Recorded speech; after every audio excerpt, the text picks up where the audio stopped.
මිනිස්සු අතර පොදු සමානකම් තියෙනවා. ඒත් එක්කෙනෙක් තවත් එක්කෙනෙකුට වෙනස්.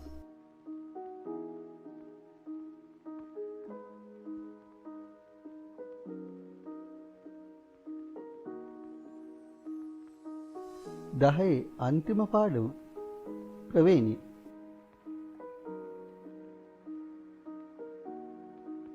ලස්සන පින්තූරයක්. දෙමව්පියෝ වගේ තමයි දරුවෝ. දෙමව්පියන්ගෙන් දරුවන්ට ලක්ෂණ ගමන් කරනවා. පරම්පරාවෙන් පරම්පරාවට සම්ප්‍රේෂණය වන ගමන් කරන ජීවීන්ගේ ලක්ෂණ වලට කියන්නේ ආවේනික ලක්ෂණ.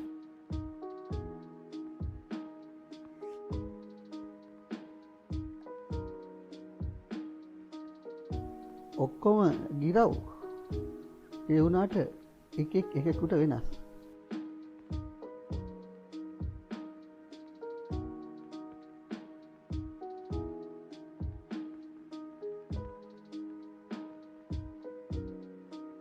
ජීවී විශේෂයකට පොදු ආවේනික ලක්ෂණ තියෙනවා.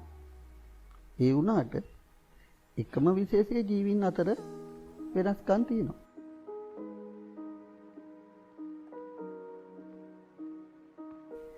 රෝසමල් එකක් එකකට වෙනස්.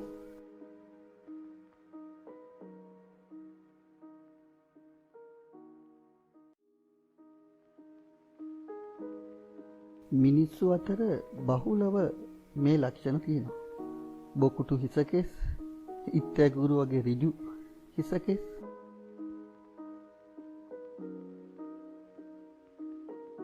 සමහරුන්ට දිව රෝල් කරන්න පුළුවන්, සමහරුන්ට බෑ.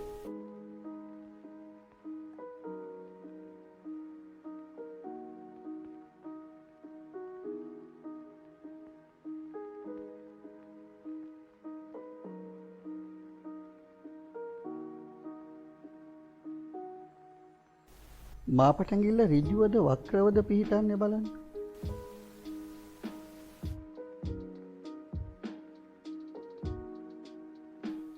hina වෙනකොට වල ගැහෙන කම්මුල්, එහෙම නැති සාමාන්‍ය කම්මුල්.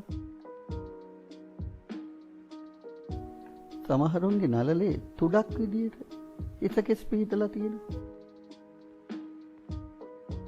අත් දෙකේ ගිලි එකිනෙකට පටලවා ගත්තාම සමහරුන්ගේ දකුණු අතේ මාපටැඟිල්ල ඉහළින් තියෙනවා, සමහරුන්ගේ වම් අතේ මාපටැඟිල්ලයි ඉහළින් තියෙන්නේ.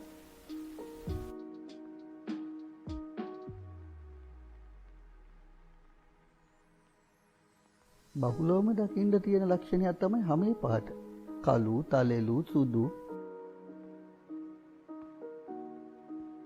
මේ සුදුම සුදු පහට බව, මේක ඇලි බව කලාතුරකින් තමයි දකින්න පුළුවන්. නිල් පාට, දුඹුරු පාට ඇස් තියෙන එකත් කලාතුරකින් දක්නට තියෙන ලක්ෂණයක්.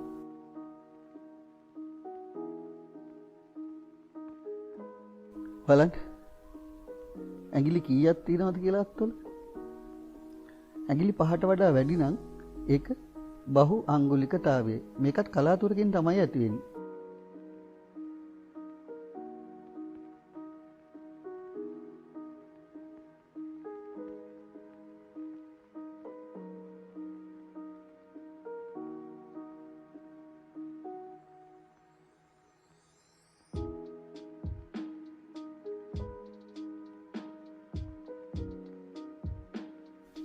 ඇඟිලි එකිනෙක වෙන වෙනම චලනය කරන්න බැරුව බැඳිලා තියෙනවා නම් බද්ධ අංගුලිකතාවය.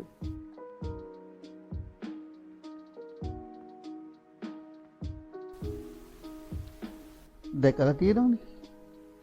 මේක සල්ලි කර්ම මගින් හරිගස්සන්න පුළුවන්. එතකොට කතා කරන හඬ වුණත් හරියට එනවා. ඉතින් වත්තේ ගස්වැල් ටිකක් පොඩ්ඩක් හොදලා හොයලා බලන්න. ඒවයේ මල්වල පාට, කරල්වල හැඩේ, බීජවල ස්වභාවය, උසමිටි බව, පත්‍රවල හැඩ. මේවා ඒ ශාකවලට ලැබිච්ච ආවේනික ලක්ෂණ.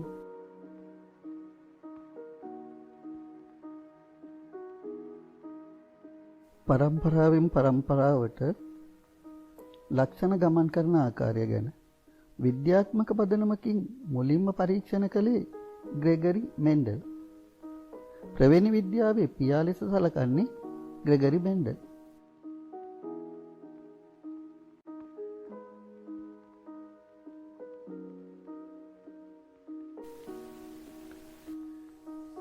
මෙන්ඩල් තමන්ගේ පරීක්ෂණ සඳහා තෝරාගත්තේ වඩා සුදුසු ලක්ෂණ තියෙන ගෙවතු මෑ ශාකය.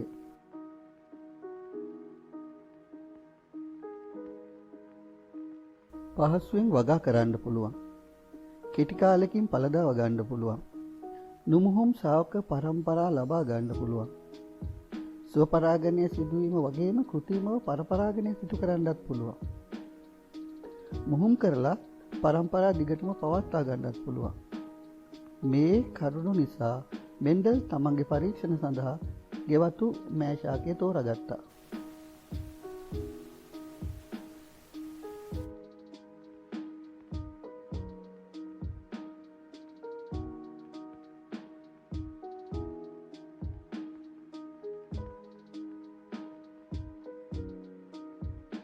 පුෂ්පවල පරාග පින්සලකට අරගෙන එම වර්ගයේ වෙනත් පුෂ්පවල කලංකය මත තවරනවා. මේ විදිහට අපිට පුළුවන් කෘත්‍රිමව ශාකවල ලක්ෂණ මිශ්‍ර කරන්න. මේකට කියන්නේ කෘත්‍රිම පරාගණය.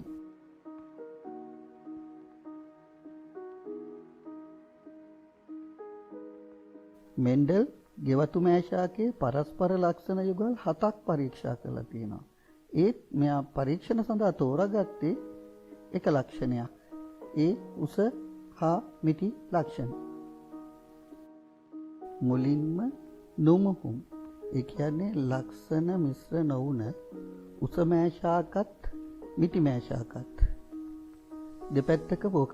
ඊට පස්සේ උස ශාකවල මල්වල පරාග මිටි ශාකවල කලංකයේත් මිටි ශාකවල මල්වල පරාග උස ශාකවල කලංකයේත් තවරලා කෘත්‍රිමව පරපරාගණය මගින් ලක්ෂණ මිශ්‍ර කරනවා. ඊට පස්සේ මෑ මල් වලින් මෑ කරල් හැදෙනවා. මෑ කරල් වලින් ගත්ත බීජ වේලලා හිටවලෝ නව ශාක ලබා ගන්න.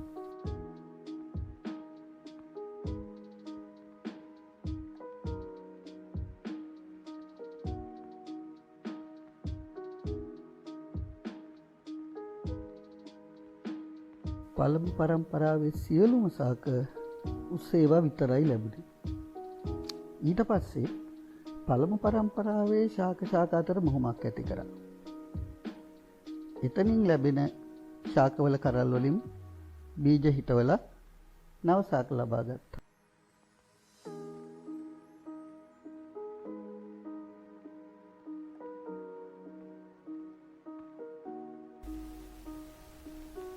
දෙවන පරම්පරාවේදී උස ශාක වගේම මිටි ශාකත් ලැබුණා. උස ශාක 75ක් තියෙනකොට මිටි ශාක 25ක් විතර. ඒ කියන්නේ උස හා මිටි ශාක අතර අනුපාතය 3ට 1ක් තමයි වුනේ.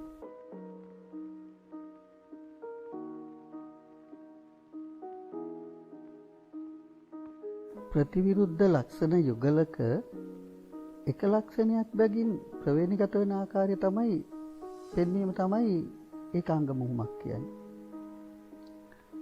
මේ පරීක්ෂණය සංකේත ආකාරයෙන් යොදා ගන්න මේ සංකේත ටික හරියට අවබෝධ කරගමු. P දෙමව්පියෝ, F1 පළමු පරම්පරාව, F2 දෙවන පරම්පරාව, capital T උස, simple T මිටි. එතකොට capital T සමයුග්මක. එහෙම නැත්නම් නුමුහුම් උස.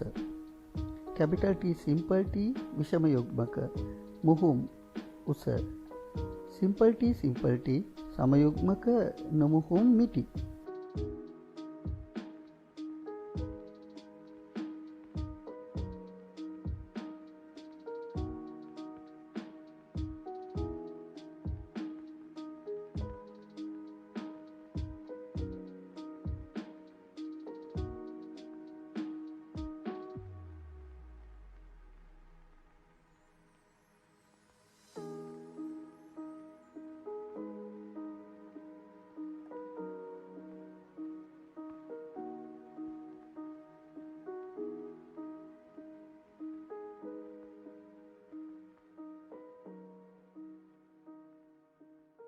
මේ විදිහට ජන්මාණු එකතු වෙලා තමයි අලුත් પરම්පරාව හැදෙන්නේ. පළමුවන પરම්පරාවේ සියලුම ශාක උස ඒවා.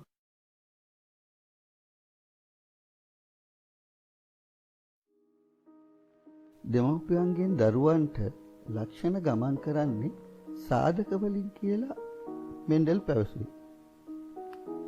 කිසියම් ලක්ෂණයක් සඳහා සාධක යුගලක් තියෙනවා කියලාත් කිව්වා.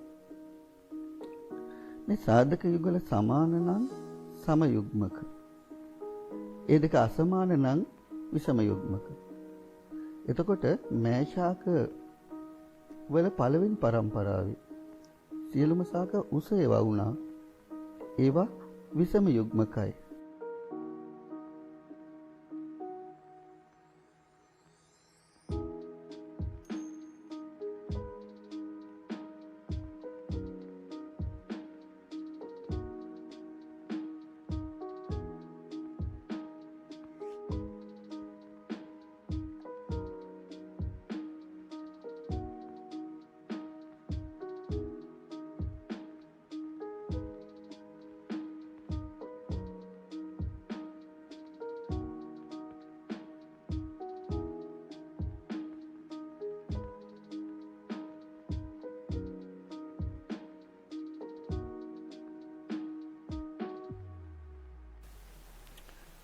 පළමු પરම්පරාවේ විෂම යුග්මක උස ශාක අතර මොහොමක් ඇති කරා. ඊට පස්සේ දෙවනි પરම්පරාවේ උස ශාක වගේම මිටි ශාකත් ලැබුණා. F2 પરම්පරාවේ උස ශාක මෙන්ම මිටි ශාකත් ලැබුණා. ඒවා අතර අනුපාතය 3:1යි.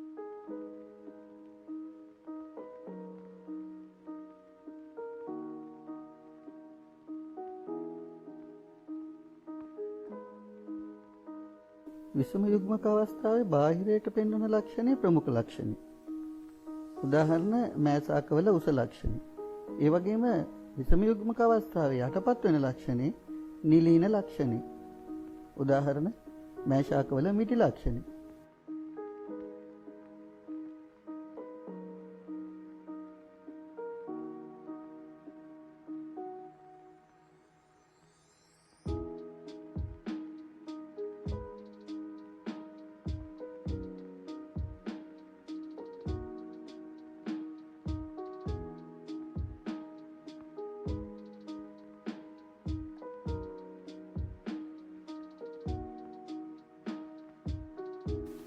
දෙමාපියන්ගෙන් දරුවන්ට ලක්ෂණ ගමන් කිරීම පෙන්වන්න තියෙන වඩාත්ම පහසුම ක්‍රමය පනත් කොටුව.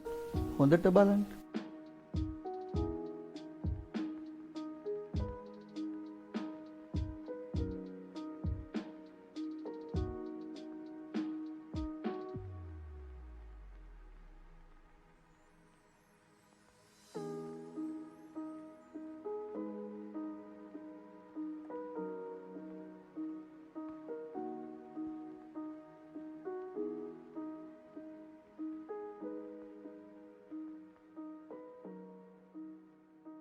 මෑෂාකවල දෙවන પરම්පරාව ඇතිවන ආකාරය පනත් කොටු යොදාගත්තම කොතරම් පහසුද බලන්න.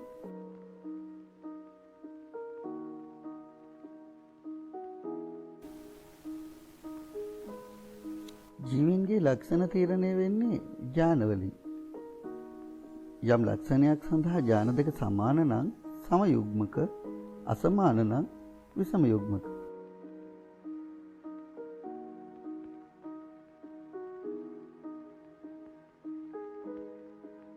ජීවීන්ගේ සෛලවල නියත වර්ණදේහ සංඛ්‍යාවක් තියෙනවා.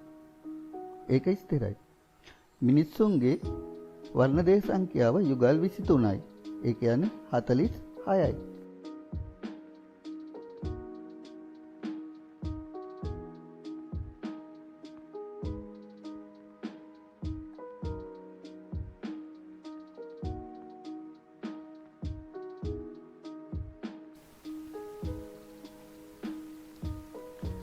ජීවියෙක් බාහිරට පෙන්වන ලක්ෂණේ රූපානුදර්ශය. උදාහරණ මෑසාකල උස, මෑසාකල මිටි, හැමේ වර්ණය කළු. ඒ වගේ. යම් ලක්ෂණයක් සඳහා ජීවීන් සතු ඥාන සංයුතිය ප්‍රවේනිදර්ශය. මතක ඇති මෑශාකවල කැපිටල් T සමයුග්මක උස.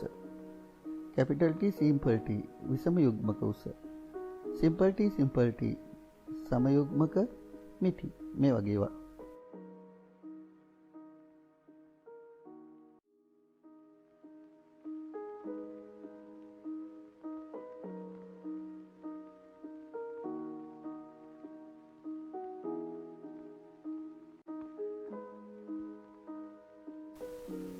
ලක්ෂණ පරම්පරාවෙන් පරම්පරාවට ගෙන යන්නේ DNA වලින්. DNA අණුවේ ද්විත්ව හෙලික්සීය ආකෘතිය ඉදිරිපත් කළේ මේ දෙන්න. වොට්සන් හා ක්‍රික්. ඥානයක් කියන්නේ යම් ලක්ෂණයක් සඳහා වග කියන්නා වූ DNA අණුවක පිහිටලා තියෙන නිශ්චිත භස්ම අණු පිළිවෙලක්. වර්ණ දේශ මත තමයි ඥාන පිහිටන්නේ.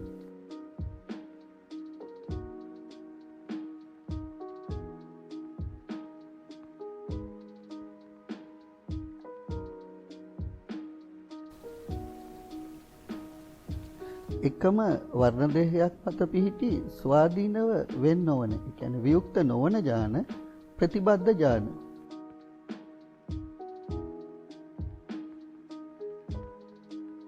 මිනිස්සුන්ගේ වර්ණ දේහ යුගල් 23න් 22ක්ම දෛහික වර්ණ දේහ. මේවායින් එකක් විතරක් ලිංග වර්ණ දේහ. ගැහැණු ලිංග වර්ණ දේහ යුගල XX. පිරිමි ලිංග වර්ණ දේහ යුගල XY.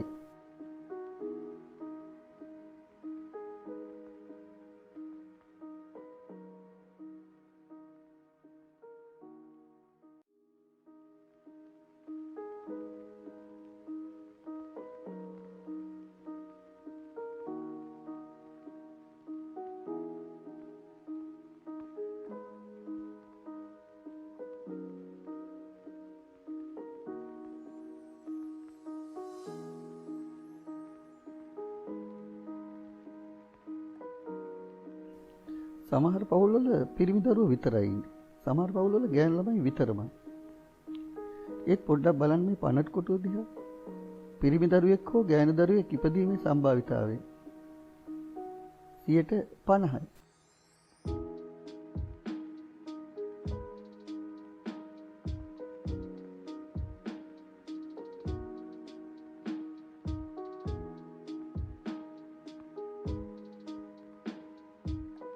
ලිංග වර්ණ දේහත් එක්ක ප්‍රතිබද්ධ වෙලා යන ඥාන තියෙනවා. විශේෂයෙන්ම X එක්ක. හිමෝෆිලියාව, රතු කොළ වර්ණණ්ඩතාවය වගේ රෝගී තත්ත්වයන් පරම්පරාවෙන් පරම්පරාවට යන්නේ ප්‍රතිබද්ධ ඥාන හරහා.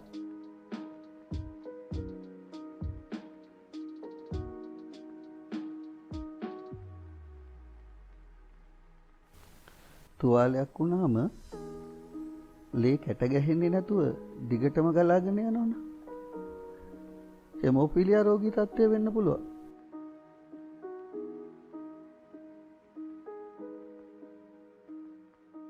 හෙමෝෆිලියා ඥානය X වර්ණ දේහයත් එක්ක ප්‍රතිබද්ධ වෙලා තමයි යන්නේ.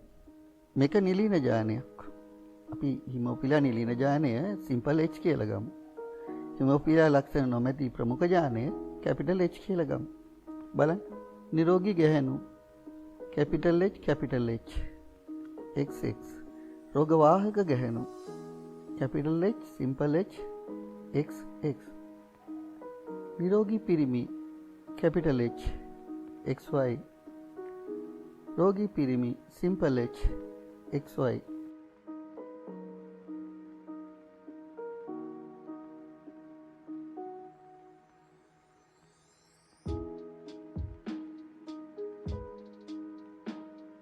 හෙමෝෆිලියා රෝග වාහක ගැහැණු කෙනෙකු හා නිරෝගී පිරිමියෙකු අතර විවාහයෙන් ඇතිවෙන්න පුළුවන් දරුවෝ. මේ පනත් කොටුව හොඳට අධ්‍යයනය කරන්න. නිරෝගී ගැහැණු, නිරෝගී පිරිමි, රෝග වාහක ගැහැණු, රෝගී පිරිමි ඉන්න පුළුවන්.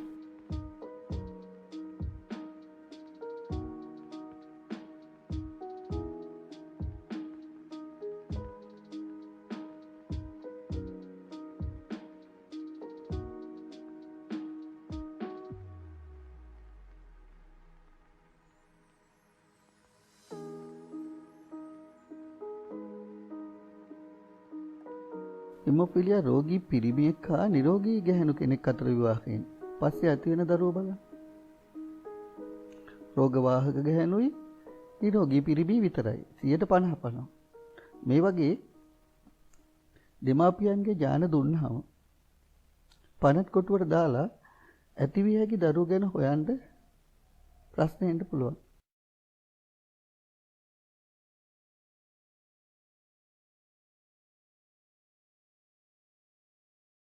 රතු පාටයි කොළ පාටයි වෙන් කරලා හඳුනා ගන්න බෑ. මේකත් X ලිංග වර්ණ දෙකේ තුල පවතින නිලින ඥානයක් නිසා තමයි ඇති වෙන්නේ. හිතන්න කලර් ලයිට් වල රතු කොළ වෙන් කර ගන්න බැරි වුණොත්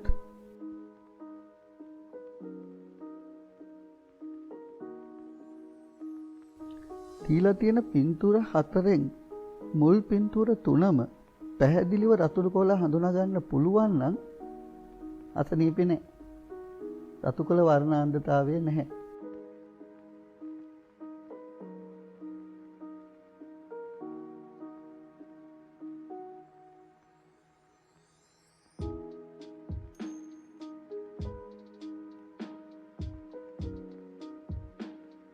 රතු කොළ වර්ණාන්ධතාවය නැති ප්‍රමුඛ ඥානය කැපිටල් C. වර්ණාන්ධතාවයට හේතු වන නිලින ඥානය සිම්පල් C. මේකත් X වර්ණ දේහයත් එක්ක ප්‍රතිබද්ධ වෙලා තමයි යන්නේ. නිරෝගී ගැහැණු capital C capital C XX. රෝගවාහක ගැහැණු capital C simple C XX. නිරෝගී පිරිමි කැපිටල් C XY. රෝගී පිරිමි සිම්පල් C XY.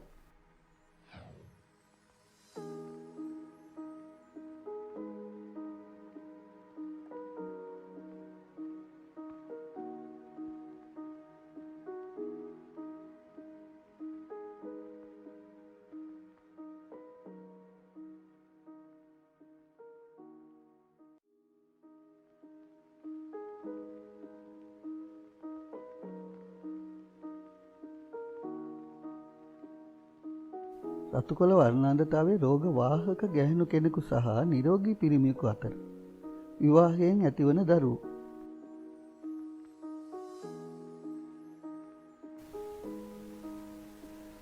මේ ස්වභාවික වර්ණය ඇති කරන මෙලනින් වර්ණකය නිපදවන වර්ණ දෙකේ විකෘතියන් නිසා තමයි ඇලි බව ඇති වෙන්නේ.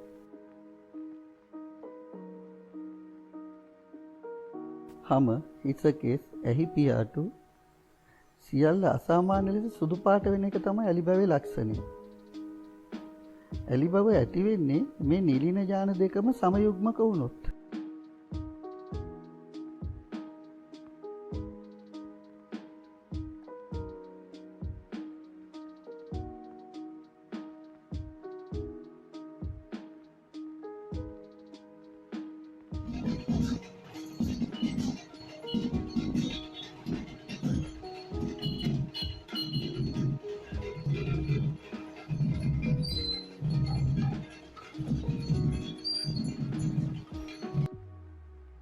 තැලසීමියාවට ලිංග ප්‍රතිබද්ධ ඥානයක් සම්බන්ධ නැහැ.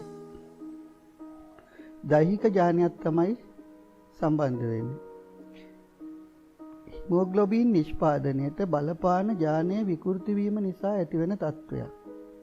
සාමාන්‍ය රතු රුධිර සෛලයයි තැලසීමියා රතු රුධිර සෛලයයි අතර වෙනස.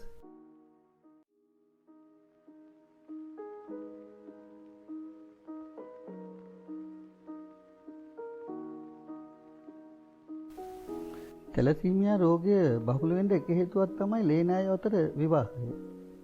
මේකේ දකින්න පුළුවන් ප්‍රධානම ලක්ෂණය තමයි රක්තහීනතාවය, නිරක්තිය.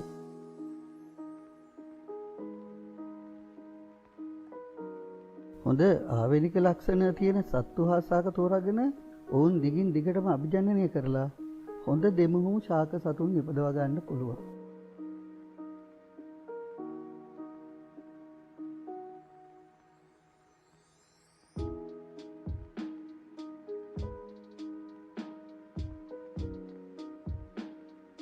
DNA බද්ධ කරලා නව DNA අණු නිපදවන එක තමයි ප්‍රතිසංයෝජිත DNA තාක්ෂණය. ඥාන ඉංජිනේරු විද්‍යාවේදී කරන්නේ සමහර ප්‍රභේදවල DNA ඉවත් කරලා වඩා වටිනා DNA ඇතුල් කිරීම.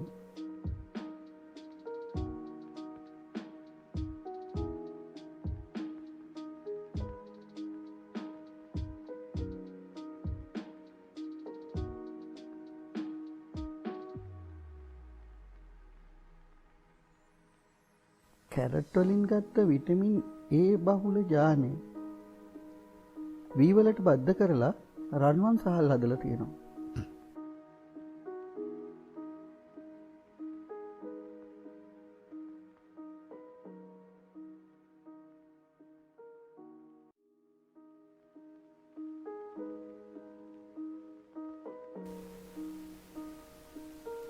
කර්මාන්ත ශාස්ත්‍රයේදී ඇමයිලේස් වගේ එන්සයිම් වර්ධක හෝමෝන විටමින් ඒ වගේම MSG මොනෝසෝඩියම් ග්ලූටමේට් වගේ කෘත්‍රිම රසකාරක නිපදවනවා.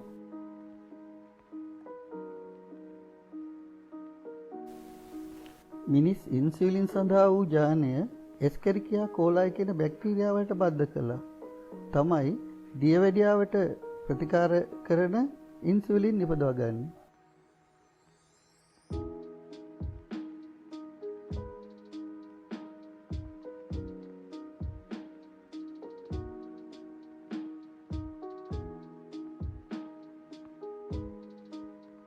අපරාධ ස්ථානයකින් ලබාගත්ත ලේ හිසකෙස් වගේ සිදු කොටස් වලින් සැකකාරය හොයාගන්න පුළුවන් DNA පරීක්ෂණ කරලා.